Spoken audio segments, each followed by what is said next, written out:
Hello, everyone, and welcome. My name is Julie Mann. I'm also known as the Habit Fixer, and I love helping people to regain their mojo and age well. And I do that with EFT, which is a really simple tapping technique, nutrition, skincare, and digital products. And my guest today is the lovely Deborah Levitt. And if you don't already know her, she is not only a business mentor, but she also hosts her own podcast and she helps other people to host their own. And that's really what she's going to be talking about today. In fact, the title for her talk is Habits for a Successful Podcast. So if that's something you're interested in, then pay attention. So welcome, Deborah. And I'm just going to basically hand straight over to you. Thank you very much, Julie. And it's really lovely to have been invited to come on. And yes, so habits for a successful podcast. We all want our podcast to be successful because let's face it, we don't start it just for, a way to put more onto our plate to do. So really what I'm looking at today are just some of the things that you can do to help your podcast to be successful, but also for you to be happy in continuing to do it. So, I'm going to talk about three things. So, one is being visible, the other is being consistent, and the third one is being you. Because that's really important for, well, being successful in anything, especially prolonging that success. So let's start off with being visible. You can have the most amazing podcast in the world, but if people can't find it, you have just wasted your time. So, findability for me is one of the key things about your podcast, making sure not only that you tell people about it, but that people can, if they do a search on a topic around it, that they find your podcast. So, make sure you tell people about it and tell them in as many different ways as you can. So, stick it in your signature on the bottom of your emails. Mention it when you're networking. It can just be a fleeting mention if that's not the focus of your pitch or the conversation, but let people know that it's out there and make it easy to find. Make sure that in your show notes you've put, appropriate words. So again, when somebody does a search, it's going to come up. Make sure that you put in links to you and to your guests so that they can actually get in touch with you because the whole point is we're trying to get that visibility. We want them to be able to reach out to us. Get in the habit of posting regularly and don't just post when you have a new podcast episode out. Tell people about old ones. Hey, you might want to hear about such and such. I spoke to, this person last year. Remind them about the old podcast. They're there, they're available for people to listen to. And unless they're particularly time sensitive, they're evergreen. So just keep reminding people about it. Tell them when a new episode comes out as well and tease it. Oh, there's a new episode coming out this week. I'm speaking to Julie Mann. So, if you're interested in, fixing your habits, make sure you listen. So keep telling, keep reiterating. I don't mean spamming people because we all know that's horrible, but just put it into your regular communications, as many reminders as possible so that people know that you do it and they can easily find it. So be visible is really important. The next one, be consistent. One of the things when we do a podcast is we're generally looking to build our authority and our credibility and to allow people to figure out whether they like us, whether they trust us. And we do that by them getting to know us a bit more. So it's the age old know, like, and trust. Part of that trust is being consistent so that they know what to expect from you. So if you've told somebody that your podcast is all about dogs and you're just, it's all about dogs, and they start listening and you're talking about cats, they'll be going, well, hang on a second. You told me you were going to talk about dogs, and now you're talking about cats. And it might be teeny, but it's a little teeny break in that trust because you haven't delivered what you said you were going to deliver. Now, If you've got a legitimate reason for talking about cats on your dog podcast, tell them why. So at the beginning of the podcast, say, hey guys, I know we normally talk about dogs. Today I'm going to tell you about cats. Here's why. Because again, what you've done is you've established the trust still. You've acknowledged that you're delivering something different to what they expected, but you've told them why. So staying consistent, staying on topic will help to build that trust.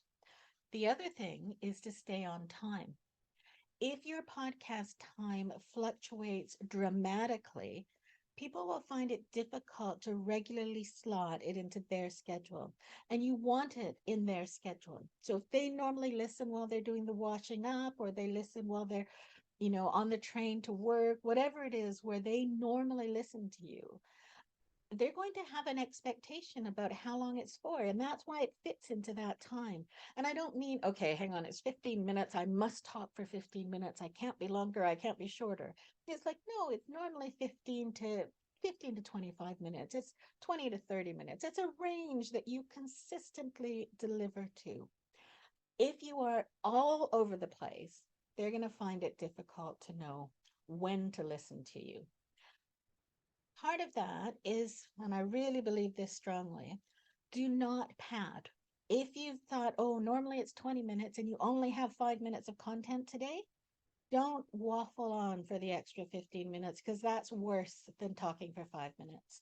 And in the same way, if you normally have 20 minutes and today you've got 40 minutes of content, don't speed up and try and tell everybody as quickly as possible what I need to tell you, because there's a possibility they're already speeding you up.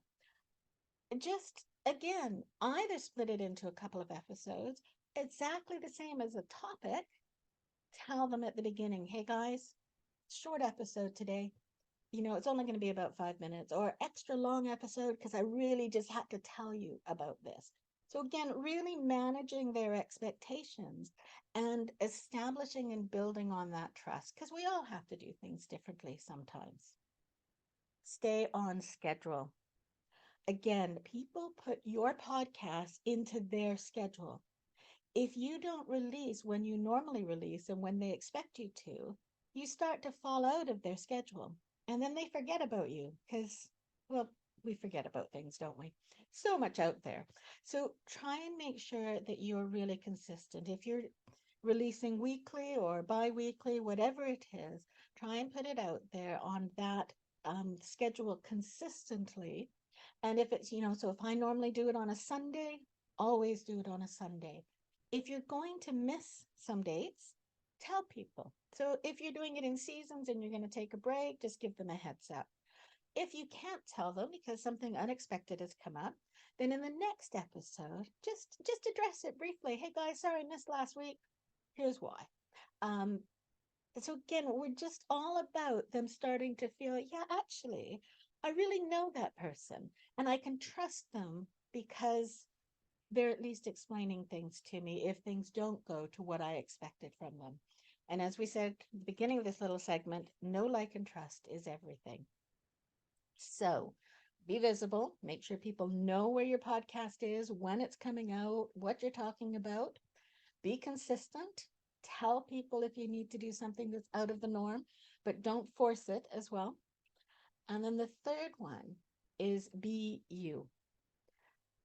It's really easy to have, and this is true of all sorts of different things. We think, oh, I must portray myself in this way. This is what I need to look like, and this is how I need to be. But that's not what we're trying to do here. And for most of us, especially if you're in small business, what you really want is, again, back to the know, like, and trust. You want people to know you. You want people to like you and to trust you, not some version of yourself that you have to remember to put on whenever you speak to them, because that's not natural. And you're going to come out and show them the real you at some point. So you really want to be yourself and be natural. And as part of that, you're going to end up, especially if you're editing your podcast yourself, you're going to end up listening to yourself a lot. So first thing is Most of us don't like the way we sound because we don't sound the way that we do in our head. Now, there's a very good reason for that, and I can't remember the exact details, but it's something to do with the way our voice reverberates in our head so that what we hear and what other people hear is different. So it is legitimately different. It's not just that you're thinking, oh, I don't sound that way. Get over it. Because do you know what?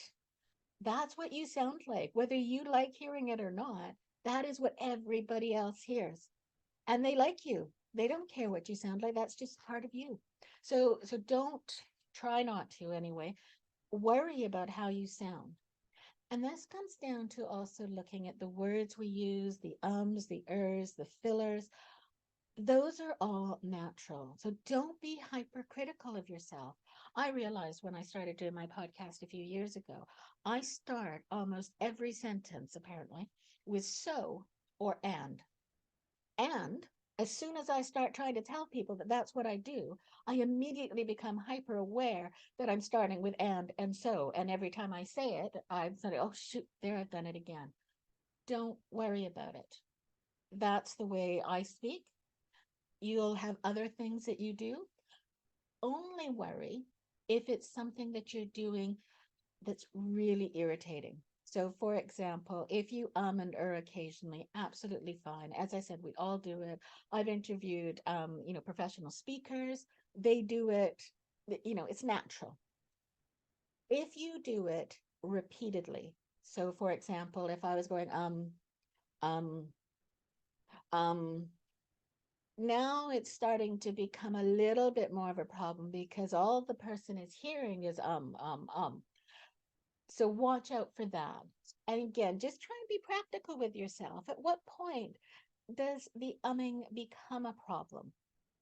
And also look at it and say, hang on a second. I normally do the odd and but it's nothing massive. Why on this particular episode did I do more? What is it that, was it because somebody asked me a question that I wasn't anticipating and I needed more time to think before I could answer it? Was it a topic I'm less comfortable with? What was the trigger that on this occasion I was more hesitant and needed more time? That way you can start to anticipate it a little bit. You can start going, hang on a second, I'm going to be on, Julie's podcast, and she might ask me these sorts of things. What can I do to prepare myself to be, and I don't mean scripting, I don't mean writing everything out, but just prepared so that when she asks, or if she asks me something, I'm not putting repeated ums and ers in. So, and again, I'm not talking about the occasional one. I'm talking about lots and lots or really long pauses. Also think about techniques about how to deal with that. So if Julie says to me, Deborah, tell me about, the habits for a successful podcast, and I need a moment to think, take that moment. There's nothing wrong with a little bit of silence. And then if you still need a bit more, well, Julie, thanks for asking that. Some of the reasons for, or some of the habits for a successful podcast are, and what you've done is you've built in a little bit of thinking time because while you're saying those words, your brain is busy going, oh, shoot, what are they? Here are the answers. And then you're ready to express it. So being you and looking out for the things that will help you to give your message clearly while still maintaining the real, and again, I know this is, sort of a buzzword, but the authentic you, being, who you are, really trying not to be hypercritical. And one last thing about this, um, I think kind of fits into the being you. Starting a podcast is easy. Keeping your podcast going is not so easy. It requires energy, enthusiasm, it takes time. If you have people working with you to edit it, it costs money. There's a lot that you need to do to keep it going and to be successful.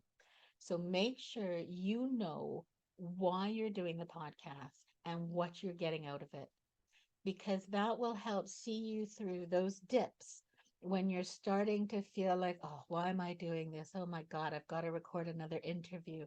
And, what's going on here?